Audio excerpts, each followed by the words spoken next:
वक्फ हमारे लिए एक इबादत है। आज मोदी कह रहे हैं इसका मालिक अल्लाह को नहीं, इसका मालिक अल्लाह नहीं रहेगा। हम 17 तारीख को जंतर मंतर पे धरना कर रहे हैं। तो अगर आप शाहीन बाग समझते हो तो शाहीन बाग समझिए, लेकिन हम तो देशव्यापी अभियान छेड़ने की बात कर रहे हैं। आप तो मुखालफत के नाम पर मुसलमानों को भड़काने का काम कर रहे हैं। हम नहीं चाहते कि इस मुल्क में किसी भी तरह का कोई इंतशार पैदा हो, लेकिन आप तुले हुए इस बात के ऊपर कि घर घर में, घर मोहल्ले मोहल्ले में, मस्जिदों पर झगड़े हों। रमजान शरीफ का महीना खुदा की इबादत के लिए है, धरना प्रदर्शन के लिए नहीं।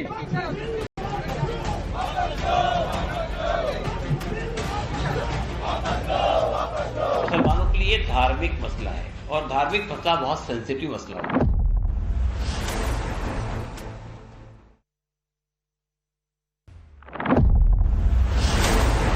वक्फ बिल के खिलाफ एक बार फिर से ओवैसी से लेकर मौलानाओं के लाउडस्पीकर ऑन हैं। अब जब वक्फ अमेंडमेंट बिल को मोदी सरकार संसद में पास कराने की तैयारी में है, तब मुस्लिम पर्सनल लॉ बोर्ड से लेकर जमीयत उलेमाए हिंद जैसे मुस्लिम संगठनों ने सरकार से आर पार का ऐलान कर दिया है, जिसका आगाज 17 मार्च को दिल्ली के जंतर मंतर से होगा और फिर इसे देशव्यापी आंदोलन बनाने की तैयारी है। उन्होंने कहा देशव्यापी अभियान छेड़ेंगे और मेरे नजदीक शाहीन बाग भी एक पीसफुल और डेमोन्स्ट्रेशन था, तो उसमें कोई गलत बात नहीं थी, उसमें कहीं हिंसा नहीं हुई, कहीं कुछ नहीं हुआ, पूरा डेमोन्स्ट्रेशन पीसफुल था, वो भी देशव्यापी था। तो अगर आप शाहीन बाग समझते हो तो शाहीन बाग समझिए, लेकिन हम तो देशव्यापी अभियान छेड़ने की बात कर रहे हैं। सुना आपने, वक्फ अमेंडमेंट बिल के विरोध पर बड़ी विस्फोटक तैयारी है। अब जब मुस्लिम तंजीमें सड़कों पर उतरने की बात कह रही हैं, सरकार को अपनी ताकत दिखाने का ऐलान कर रही हैं, तब सवाल उठता है कि क्या यह विरोध प्रदर्शन सीएए, एनआरसी जैसे बड़े आंदोलन का रूप ले सकता है? मुस्लिम तंजीमें क्या मोदी सरकार पर दबाव बनाने में कामयाब हो पाएंगी? इन सब के बीच बड़ा सवाल यह भी है कि देश का मुसलमान क्या चाहता है। उत्तर प्रदेश से लेकर मध्य प्रदेश तक और बिहार से लेकर महाराष्ट्र तक मुसलमान क्या सरकार के खिलाफ आर पार के इस ऐलान से इत्तेफाक रखते हैं? वक्फ बिल को लेकर मुस्लिम आवाम क्या सोच रही है, वो दिखाएं। उससे पहले आपको all India personal law board के जिम्मेदारों का बयान दिखा और सुना देते हैं। हम नहीं चाहते कि इस मुल्क में किसी भी तरह का कोई इंतशार पैदा हो, लेकिन आप तुले हुए इस बात के ऊपर कि घर घर में, घर मोहल्ले मोहल्ले में, मस्जिदों पर झगड़े हों, कब्रिस्तानों पर झगड़े हों और मुसाफिर खानों पर झगड़े हों, दीनी इदारों पर झगड़े हों, ये किसी भी मुल्क के लिए अच्छा नहीं है। सवाल ये पैदा होता है कि शांति का प्रयास किसको करना चाहिए? सेंट्रल गवर्नमेंट को करना चाहिए ना। आवाम से अपील करें आप शांति पैदा करने की और अशांति आप पैदा करें। मुस्लिम पर्सनल लॉ बोर्ड के इन जिम्मेदारों के ऐसे बयान पर सवाल उठने शुरू हो गए हैं और ये सवाल इन्हीं के कौम से उठ रहे हैं कि वक्फ बिल के विरोध में आप ताकत दिखाने की बात कह रहे हैं या फिर मुस्लिमों को उकसा रहे हैं। आप तो मुखालफत के नाम पर मुसलमानों को भड़काने का काम कर रहे हो। अभी जैसे कहा गया कि शाहीन बाग के तर्ज पर वो होगा, ये लोग खुद चाहते हैं कि इस तरह की सिचुएशन बने कि झगड़े हों, क्योंकि झगड़े में इनको फायदा है, इनको चंदा मिलता है, झगड़े में इनको चंदा मिलता है। जमीयत उलमा हो, पर्सनल लॉ बोर्ड हो, इनको चंदा मिलता है झगड़ा जहां होता है। ये लोगों से चंदा लेते हैं और फिर उस पर जो है लीगल एड के नाम पर जो है उसको खर्च करने का दिखाते हैं, हालांकि वो सब कुछ होता नहीं है।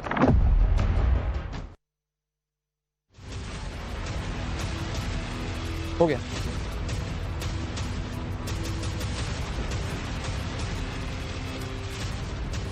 नमस्कार, वक्त है नव भारत के हाईटेक स्टूडियो से स्पेशल बुलेटिन का।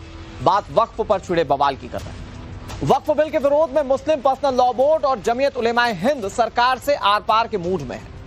मुस्लिम पर्सनल लॉ बोर्ड ने तो चेतावनी तक दे दी है कि अगर वक्फ बिल पास हो गया तो फिर सीएए, एनआरसी जैसा देशव्यापी आंदोलन होगा। इस आंदोलन का आगाज होगा दिल्ली के जंतर मंतर से। लेकिन सबसे बड़ा सवाल यह है कि जमीयत और मुस्लिम पर्सनल लॉ बोर्ड के इस ऐलान पर देश का आम मुस्लिम क्या कहता है? क्या दिल्ली का जंतर मंतर वक्फ बिल के विरोध का सेंटर बनेगा? क्या वक्फ बिल के विरोध में आम मुस्लिम सड़कों पर उतरने वाला रास्ता अख्तियार करेंगे? जमीयत और मुस्लिम पर्सनल लॉ बोर्ड के इस एजेंडे को किस किस ने प्रोपोगेंडा बताया, आज हम अपने स्पेशल शो में आपको इन सारे सवालों का जवाब देंगे। इन सबके बीच सबसे बड़ी खबर जानिए आप। वक्फ बिल पर इस वक्त की जो बड़ी खबर आ रही है वो ये कि दिल्ली में वक्फ बिल के विरोध में प्रदर्शन होगा। कल all India Muslim personal law board धरना देने जा रहा है। दिल्ली के जंतर मंतर पर धरने की तैयारी है और बताया जा रहा है कि विपक्ष के नेता भी इसमें शामिल हो सकते हैं। तो क्या ये शाहीन बाग पार्ट 2 है? क्योंकि कुछ मुस्लिम संगठन ये खुलकर कह रहे हैं कि जैसा सीए एनआरसी को लेकर प्रोटेस्ट किया गया था शाहीन बाग में, ठीक वैसा ही प्रोटेस्ट होगा और इस बार जगह चुनी गई है जंतर मंतर की। ये 3 तस्वीरें आपके सामने। वक्फ बिल के खिलाफ कल प्रदर्शन होगा। All India Muslim personal law board ने धरने का ऐलान किया है। इसके साथ साथ कुछ और भी मुस्लिम संगठन हैं जो अपना समर्थन दे रहे हैं इस प्रदर्शन को। लेकिन सवाल सबसे बड़ा ये कि वक्फ पर इतना बवाल क्यों?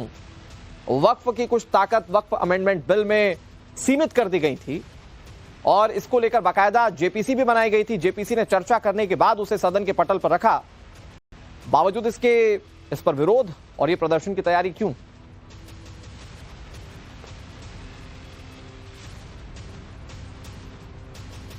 और देखिए, all India Muslim personal law board का यह दावा है कि करीब 5 करोड़ मुस्लिमों ने जेपीसी को ईमेल के जरिए अपनी राय भेजी थी, लेकिन उनकी बातों को नजरअंदाज कर दिया गया, जिसके बाद बोर्ड ने चेतावनी दी कि अगर वक्फ बिल पास नहीं हुआ तो वो देश भर में आंदोलन करेंगे। यानी कि वक्फ बिल अगर पास हो गया तो वो देश भर में आंदोलन करेंगे। इसके लिए उनकी तरफ से देश भर के मुस्लिम संगठनों से एकजुट होने की अपील की गई, लेकिन उन्होंने कल सरकार को इसकी एक छोटी सी झलक दिखाने की चेतावनी दी। तो वो क्या करने वाले हैं जरा समझिए इसे। इसके लिए दिल्ली में धरना प्रदर्शन करेंगे मुस्लिम संगठन के लोग। ये धरना प्रदर्शन संसद भवन के बेहद करीब यानी कि जंतर मंतर पर किया जाना है, जिसमें जमीयत उलेमा हिंद भी शामिल होगा। इसके अलावा मुस्लिम संगठन और विपक्ष के नेता भी इस प्रदर्शन में शामिल हो सकते हैं। All India Muslim personal law board ने केंद्र सरकार से वक्फ संशोधन बिल वापस लेने की मांग की है। बोर्ड ने वक्फ संशोधन बिल के खिलाफ देशव्यापी आंदोलन की चेतावनी दी। कहा कि अगर सरकार ने ये बिल वापस नहीं लिया, ये संशोधन बिल वापस नहीं लिया, तो शाहीन बाग की तर्ज पर प्रदर्शन किया जाएगा। याद होगा आपको, कई महीनों तक शाहीन बाग में सड़क को बंधक बनाकर रखा गया था। वहां पर लोगों को आने जाने की इजाजत नहीं थी। वो सीए एनआरसी के खिलाफ विरोध प्रदर्शन किया गया था और ठीक वैसे ही प्रदर्शन की चेतावनी दी गई। मुस्लिम संगठनों का मानना है कि वक्फ बिल मुसलमानों के अधिकारों पर हमला है। कल जो धरना प्रदर्शन जंतर मंतर पर होने वाला है वो पहले 13 मार्च को होना था, लेकिन छुट्टी थी और इस वजह से संसद की कार्यवाही नहीं होने से उस प्रदर्शन को टाल दिया गया। क्योंकि इस धरने में विपक्ष के नेता और सांसद नहीं शामिल हो पाते, इसलिए इसे टाला गया और फिर नई तारीख जो मुकर्रर की गई वो कल की गई, यानी कि 17 मार्च की तारीख को निर्धारित किया गया।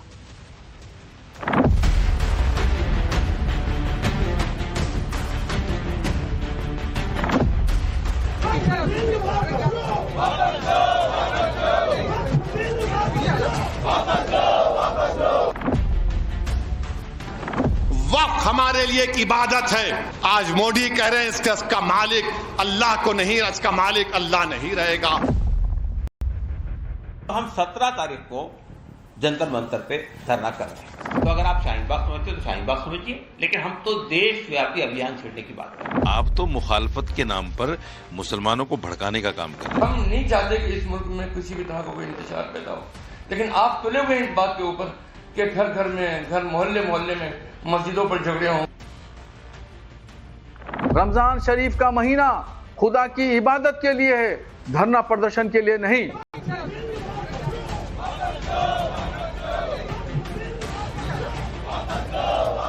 मुसलमानों के लिए धार्मिक मसला है और धार्मिक मसला बहुत सेंसिटिव मसला है।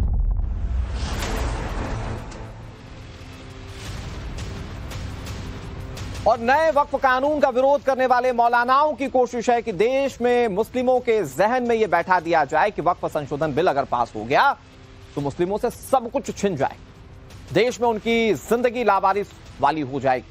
लिहाजा वक्फ संपत्तियों को बचाने के लिए मुस्लिमों को सड़क पर उतरकर विरोध प्रदर्शन करना चाहिए। वक्फ बिल को लेकर क्या भ्रम फैलाए जा रहे हैं, मैं आपको इसके बारे में बताता हूं।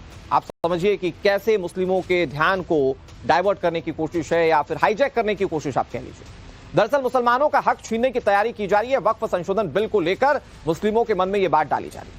मुसलमानों को कमजोर किया जा रहा है वक्फ संशोधन बिल के जरिए। नए बिल से वक्फ प्रॉपर्टी छिन जाएगी, नए बदलाव से मदरसों की जमीन छिन जाएगी, नए वक्फ कानून से कब्रिस्तानों की जमीन हाथ से चली जाएगी। ये मुसलमानों के मन में बैठाने की कोशिश है।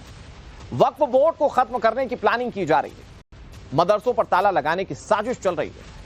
वक्फ बोर्ड के कामकाज में हस्तक्षेप किया जा रहा है। दावा यह किया जा रहा है कि इस नए बदलाव से संपत्ति हड़पने की कोशिश हो रही है। ये सारी बातें, ये जो सारे मिथ हैं, ये मुस्लिमों के दिमाग में डालने की कोशिश की जा रही है ताकि वो सड़कों पर उतरे और सरकार के खिलाफ एक बड़ा दबाव बनाने का काम करें। संविधान के दायरे में रहकर इसको पूरी तरह से पुरजोर इसका विरोध किया जाएगा।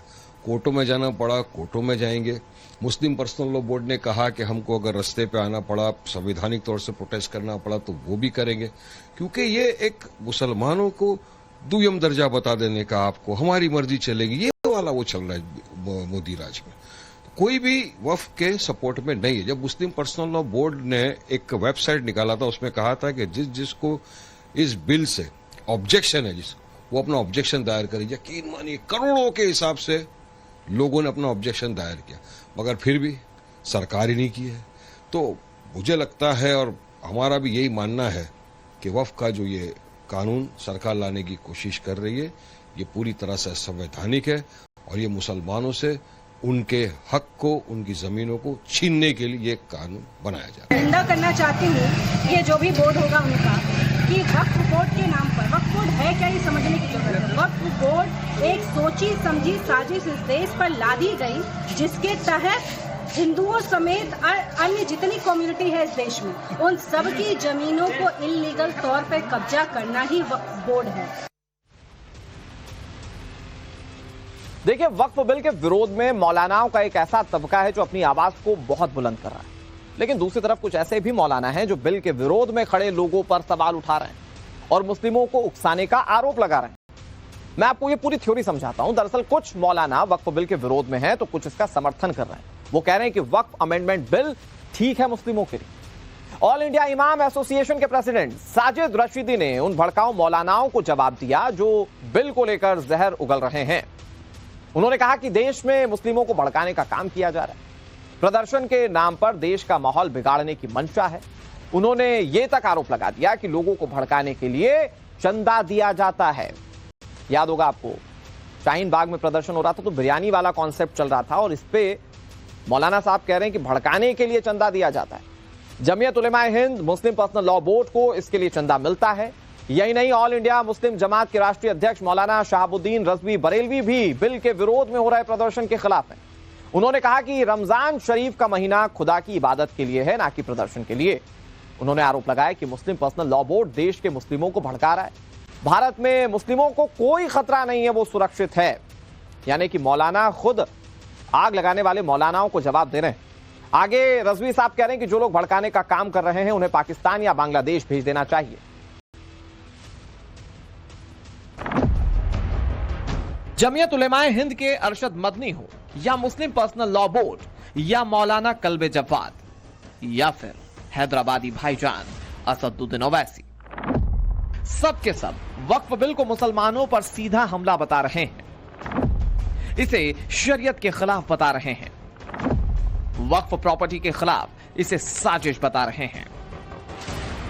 वक्फ हमारे लिए एक इबादत है, नमाज की तरह नहीं, मगर अल्लाह के नाम पे जो हमारे बुजुर्गों ने दिया, अपनी गाड़ी कमाई से दिया, हुकूमत ने नहीं दिया वक्फ प्रॉपर्टी को, हमारे बुजुर्गों ने उसको वक्फ किया। आज मोदी कह रहे हैं इसका मालिक अल्लाह को नहीं, इसका मालिक अल्लाह नहीं रहेगा।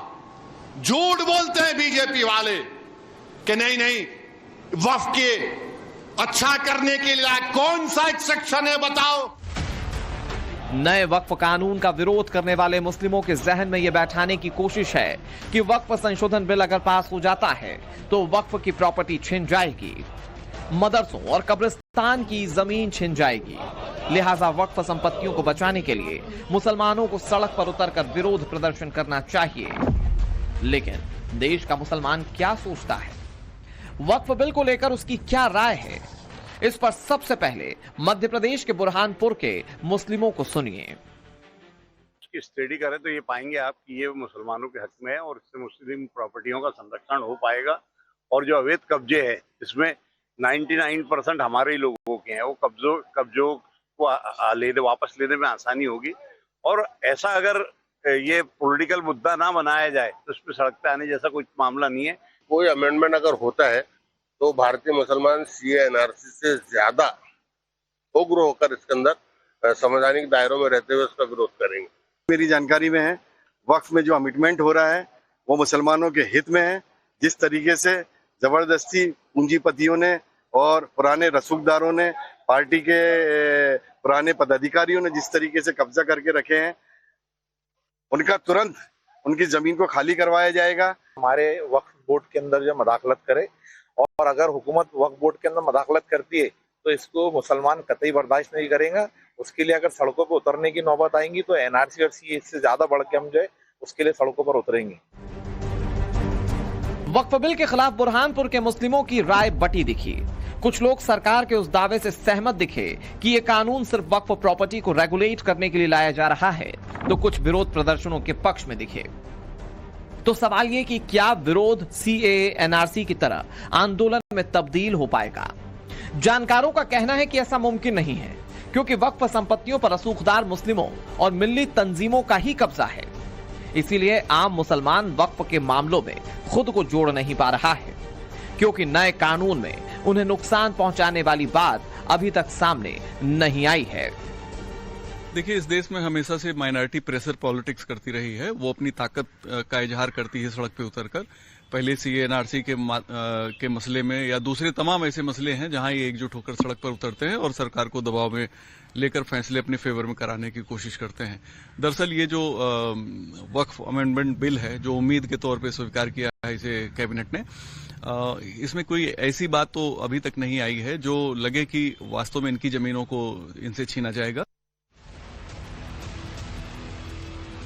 अब देखिए, आपके मन में सवाल होगा कि आखिर वक्फ कानून में बदलाव से मौलाना इतना क्यों तिलमिला गए? विरोध की असल वजह आखिर है क्या? अब मैं आपको उसका जवाब देता हूं। दरअसल नया वक्फ बिल वक्फ की मनमानी पर रोक लगाने वाला बिल है। नया वक्फ कानून बना तो वक्फ जिस संपत्ति पर दावा करेगा उसका वेरिफिकेशन करवाना होगा। अभी होता यह कि जिस पर हाथ रख दिया वो वक्फ की प्रॉपर्टी, फिर लड़ते रहिए, फिर पहले आप वक्फ के ट्रिब्यूनल में जाइए, उसके बाद आप दूसरी कोर्ट जा सकते हैं। लेकिन अब संपत्ति के दावे अगर वक्फ करेगा तो उसका वेरिफिकेशन करवाना होगा। वक्फ को संपत्ति पर अपने दावे का सबूत देना होगा।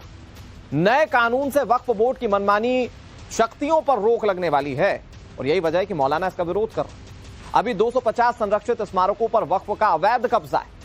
नए कानून का मकसद वक्फ के अवैध कब्जों के मनमाना प्रभाव को कम करना है।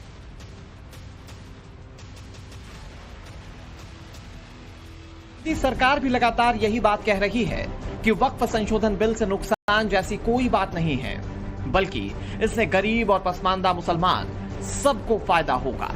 लेकिन मस्जिदों और कब्रगाहों के छिन जाने का डर दिखाने वाले मौलाना ब्रिगेड की नजर मंदिरों के सोने तक पहुंच गई है। क्योंकि ये कहते हैं गरीबों की मदद करेंगे, हमारे कब्जे में आ जाएगा तो गरीबों की मदद करेंगे। तो हमने उसी में कहा कि इस वक्त 5 लाख से ज्यादा मंदिर हिंदुओं के हैं, जिसमें कई हजार टन सोना है। ये हजारों टन सोना बाहर निकालो और निर्धन हिंदुओं में बांटो उसको। जितने निर्धन है सब धनवान हो जाएंगे। अगर अब तो वक्फ बिल के खिलाफ आर पार का ऐलान करते हुए मुस्लिम personal law board Shaheen Bagh का नाम लेकर डायरेक्ट मैसेज दे चुका है। तो वक्फ बिल पर बनी जेपीसी के अध्यक्ष रहे जगदम्बिका पाल भी जमीयत और मुस्लिम पर्सनल लॉ बोर्ड की मंशा पर सवाल उठा रहे हैं। अब वो प्रदर्शन करने की बात कर रहे हैं, शाहीन बाग करने की बात कर रहे हैं। इससे साफ है कि वो इसके गुण और दोष के आधार पर विरोध नहीं कर रहे हैं, बल्कि इसको लेकर के राजनीति करना चाहते हैं, देश में बंटवारा करना चाहते हैं, देश में मुसलमानों के बीच में अफवाह पैदा करना चाहते हैं। उत्तर प्रदेश की राजधानी लखनऊ और पश्चिम बंगाल की राजधानी कोलकाता से तो वक्फ के खिलाफ विरोध प्रदर्शनों का ट्रेलर सामने आ चुका है। यहां बीते दिनों वक्फ बिल के खिलाफ विरोध प्रदर्शन हुए और अब 17 मार्च को ताकत की नुमाइश दिल्ली में करनी है। लेकिन यह आंदोलन सिर्फ दिल्ली तक सीमित रहेगा या फिर सीएए एनआरसी की तरह बड़े आंदोलन में तब्दील हो पाएगा? हमारी टीम ने इन सवालों के जवाब उत्तर प्रदेश के अलीगढ़ के मुस्लिमों से जानने की कोशिश की। बिल्कुल उतरना चाहिए, बिल्कुल उतरना चाहिए, क्योंकि ये इनका बिल्कुल ये इरादा है कि जो भी प्रॉपर्टियां मुसलमानों की एक अर्निंग है इससे, क्योंकि मदरसे भी हैं, कुछ मस्जिदें भी हैं, कुछ और भी इदारे हैं, तो ये नहीं चाहते कि ये इदारे चलें, बर्बाद हों।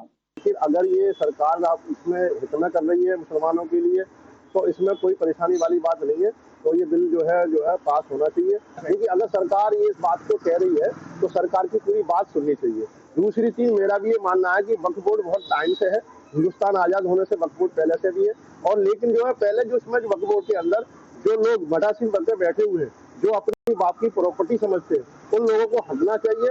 और इसमें जो गरीब जो तबका मुस्लिमों का है उसमें इसका हस्तक्षेप आना चाहिए, उनको भी इसमें हिस्सेदारी मिलनी चाहिए। अलीगढ़ के मुस्लिम भी वक्फ बिल को लेकर दो धड़ों में बटे नजर आए। सवाल वक्फ बिल के खिलाफ होने वाले विरोध प्रदर्शन की टाइमिंग को लेकर भी उठ रहे हैं। मौलाना शहाबुद्दीन रजवी तो रमजान में प्रदर्शन पर भड़क रहे हैं। भारत को मुस्लिमों के लिए अनसेफ बताने वाले पाकिस्तान और अफगानिस्तान भेजे जाने की मांग कर रहे हैं। रमजान शरीफ का महीना चल रहा है। रमजान शरीफ का महीना खुदा की इबादत के लिए है, धरना प्रदर्शन के लिए नहीं। मुस्लिम पर्सनल बोर्ड के लोग ये कहते हैं जो मुसलमान सुरक्षित नहीं है भारत में, तो मैं भारत सरकार से मांग करता हूं ऐसे लोगों को वीजा दे करके हमारे पड़ोसी देश पाकिस्तान, अफगानिस्तान, बांग्लादेश उनको भेज दिया जाए, तो उनको पता चलेगा कि बलूचिस्तान में, खैबर पख्तून में, सूबे सरहद में कैसी खाना जंगी है, क्या सूरत हाल है। वक्फ पर विवाद गहराने की वजह मैं आपको समझाता हूं। दरअसल होता क्या था कि जिसका जहां मन करता था वो उसे वक्फ की संपत्ति करार दे देता था। फिर मुस्लिम संगठनों, मौलानाओं को इसी बात का डर सता रहा है कि नया कानून बनने के बाद उनकी ये मनमानी नहीं चल पाएगी। अब आपको ये बताते हैं कि देश के मौलवी, मुस्लिम नेता कहां कहां वक्फ की संपत्ति होने का दावा कर रहे हैं। दरअसल देश के संसद भवन को वक्फ का बताया गया था। मतलब सोचिए, जो दावा होता है वक्फ का, एक रूल ये कहता है कि जिस पर हाथ रख दीजिए वो वक्फ का, तो संसद भवन को भी अपना बता दिया था। इधर दिल्ली के इंदिरा गांधी एयरपोर्ट को भी वक्फ के होने का दावा किया गया था। दिल्ली के ताज होटल पर भी दावा ठोक दिया गया। दिल्ली के 6 मंदिरों पर भी दावा किया गया कि ये तो वक्फ की प्रॉपर्टी है। आगे बढ़िए, दिल्ली से कोलकाता की बात करते हैं। यहाँ कोलकाता के मशहूर ईडन गार्डन क्रिकेट स्टेडियम पर भी वक्फ ने दावा ठोक दिया कि भाई ये तो हमारी प्रॉपर्टी है। महाराष्ट्र के लातूर में किसानों की 300 एकड़ जमीन पर दावा ठोक दिया गया था, जिसके बाद 100 से ज्यादा किसानों पर बेघर होने का खतरा मंडराने लगा। ऐसे ही केरल में एक बड़ा हास्यास्पद मामला सामने आया। यहां 100 साल पुराने गांव पर वक्फ ने दावा ठोक दिया था और यहां की 404 एकड़ जमीन को अपना बता दिया। इसके चलते 610 परिवारों पर बेघर होने का खतरा मंडराने लगा। हैरानी की बात तो यह रही कि महाकुंभ के दौरान भी 55 बीघा की जमीन को मौलाना साहब बता रहे थे कि ये तो हमारी है। तो ये दरअसल जो दावे किए जा रहे थे, इन दावों को देखते हुए और मनमानी जो वक्फ की चल रही थी, इसको देखते हुए सरकार वक्फ संशोधन बिल लेकर आई। और ये बिल लाने से जो दावा करते थे कि भैया ये हमारी प्रॉपर्टी, वो हमारी प्रॉपर्टी, वो ऐसा नहीं कर पाएंगे। और इसी के चलते जो मनमानी छिन जाएगी, इसी पर कुछ लोग शायद तिलमिला रहे हैं।